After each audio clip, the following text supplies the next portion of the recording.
Hello friends, ये ज्योति में आपका बहुत बहुत स्वागत है।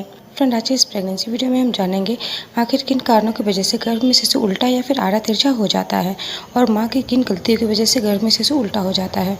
तो चलिए बिना देर किए हुए वीडियो में आगे बढ़ते हैं। फ्रेंड, सबसे पहले बात करते हैं कि माँ की किन गलतियों के कारण से गर्भ में शिशु उल्टा या फिर आड़ा तिरछा हो जाता है।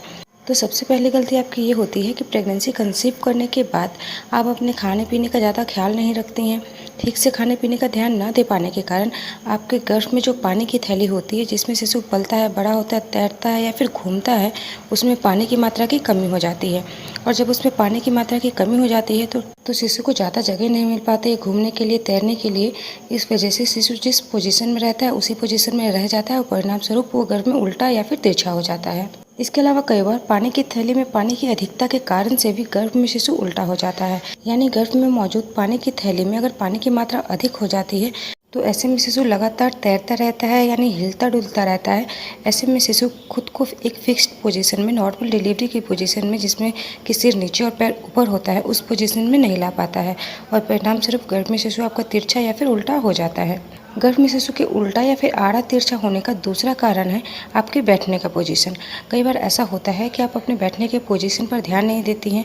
आप कहीं बैठी होती हैं तो पैर को क्रॉस करके बैठ जाती हैं, जिसकी वजह से आपका शिशु गर्भ में असहज महसूस करता है, उसे हेड ऑन पोजीशन में आने में दिक्कतें होती हैं और वो गर्भ में उल्टा या फिर तिरछा हो जाता है।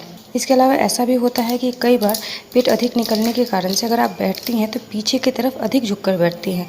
ऐसे पोजीशन में भी शिशु के गर्भ में उल्टा या फिर तिरछा होने के काफ़ी ज़्यादा चांस होते हैं, क्योंकि अगर आप इस पोजीशन में बैठते हैं तो आपके बॉडी में ब्लड फ्लो सही नहीं रह पाता है। शिशु के गर्भ में उल्टा या फिर तिरछा होने का तीसरा कारण है आपके सोने का पोजीशन। अक्सर गर्भवती महिलाएं पेट अधिक निकल जाने के कारण ज़्यादा से ज़्यादा पीठ के बल सोना पसंद करती हैं और पीठ के बल सोने की ही वजह से आपकी पूरी बॉडी का ब्लड फ्लो धीमा पड़ता है, जिसकी वजह से आपके शिशु तक ब्लड और ऑक्सीजन धीमी धीमी गति से पहुंचता है। शिशु गर्भ में बेचैन होता है और वो अपना पोजीशन चेंज करके उल्टा या फिर तिरछा कर लेता है। इसलिए आपको प्रेगनेंसी में कोशिश करना चाहिए कि आप ज़्यादा से ज़्यादा बाएं करवट लेकर सोएं। अगर बाएं करवट लेकर थक गई हो तो दाएं करवट लेकर सोएं, लेकिन कोशिश करें कि ज़्यादा से ज़्यादा करवट लेकर ही सोएं। बहुत ही कम पीठ के बल सोने का कोशिश करें, या हो सके तो पीठ के बल सोने को तो अवॉइड ही करें।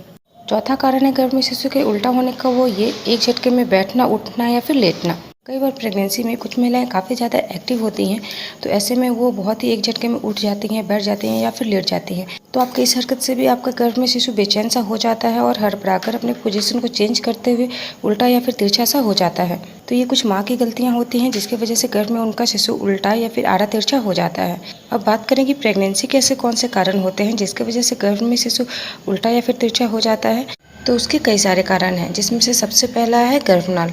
ड्यूरिंग प्रेगनेंसी बहुत सारी प्रेग्नेंट वुमेन ऐसी होती हैं जिनके पेट में गर्भनाल छोटा होता है और किन्हीं का गर्भनाल जो है काफ़ी ज़्यादा बड़ा होता है। तो जिस केस में गर्भनाल छोटा होता है उस केस में क्या होता है, शिशु जो है वो चाहकर भी अपने नॉर्मल डिलीवरी का पोजीशन नहीं ले पाता है, यानी सीधा पोजीशन नहीं ले पाता है, क्योंकि गर्भनाल छोटे होने के कारण गर्भनाल शिशु को ऊपर की तरफ ही हल्का सा खींचे हुए रहता है। और जिस केस में गर्भनाल बड़ा होता है उस केस में क्या होता है, तो उस केस में शिशु कई बार खेलते हुए गर्भनाल को अपने गले से लपेट लेता है, जिसकी वजह से फिर से गर्भनाल छोटा हो जाता है और शिशु कोशिश करने के बावजूद भी गर्भ में सीधा पोजीशन में नहीं आ पाता है और परिणाम स्वरूप गर्भ में शिशु उल्टा या फिर तिरछा हो जाता है। गर्भ में शिशु के उल्टे या फिर तिरछा होने का दूसरा कारण है प्लासेंटा प्रीविया की शिकायत। अगर किसी प्रेग्नेंट वुमेन को प्लासेंटा प्रीविया की शिकायत होती है तो ऐसे केस में क्या होता है, प्लासेंटा जो है ठीक आपके बच्चेदानी के ऊपर रहता है, तो वो बच्चेदानी के ऊपर रहता है, इस वजह से वो पेट के अंदर स्पेस को कम कर देता है। इस वजह से स्पेस कम होने के कारण से भी गर्भ में शिशु उल्टा या फिर तिरछा हो जाते हैं। तीसरा कारण है गर्भ में जुड़वा बच्चे का होना या फिर उससे अधिक बच्चे का होना। अगर गर्भ में जुड़वा बच्चे होते हैं और दोनों ही हेल्दी होते हैं तो ऐसे में फिर से गर्भ में स्पेस नहीं होने के कारण से, जगह नहीं होने के कारण से शिशु अपना पोजीशन नहीं चेंज कर पाते हैं।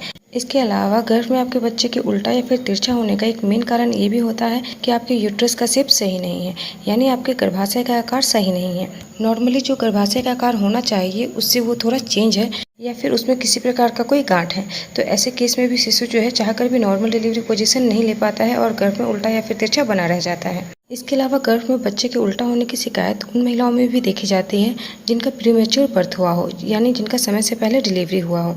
इसके अलावा फ्रेंड्स, कुछ केस ऐसे भी होते हैं जिसमें गर्भ में बेबी के उल्टा होने के कारण उसका वेट होता है, यानी नॉर्मली देखा जाए तो बेबी का वेट सबसे ज़्यादा उसके सिर पे होता है, लेकिन वहीं कुछ बच्चे ऐसे भी होते हैं जिसका सिर काफ़ी छोटा होता है, सिर के मुकाबले उसका हिप बड़ा होता है। तो ऐसे में हिप्स पर अधिक वजन बढ़ने के कारण सिर से पहले बेबी का हिप्स नीचे आ जाता है और ऐसे केस में फिर शिशु उल्टा रह जाता है। तो प्रेगनेंसी में ये कुछ कारण होते हैं, कुछ आपकी गलतियों प्रॉब्लम की वजह से गर्भ में आपका शिशु उल्टा या फिर तिरछा हो जाता है। और अगर आपकी प्रेगनेंसी में भी आपका गर्भ में शिशु उल्टा या फिर तिरछा है तो आप कोशिश करें कि आप पानी जितना ज़्यादा हो सके पिएं, जितना ज़्यादा हो सके टहलें। हमेशा कोशिश करें कि आगे की तरफ हल्का झुककर बैठें, सीढ़ियाँ कम से कम 10 से 15 मिनट चढ़े उतरें, उखड़ू बैठकर झाड़ू पोछा करने की कोशिश करें। अगर पेट अधिक निकल गया हो तो इस पोजीशन को न ट्राई करें, अदरवाइज आपका वाटर ब्रेक भी हो सकता है। ऐसे केस में आप 10 से 15 मिनट धीरे धीरे करके स्क्वाटिंग और क्रोलिंग एक्सरसाइज करें। इन सब उपायों को अगर आप अपनाते हैं तो 90 से 95% चांस होता है कि गर्भ में आपका शिशु सीधा हो जाए।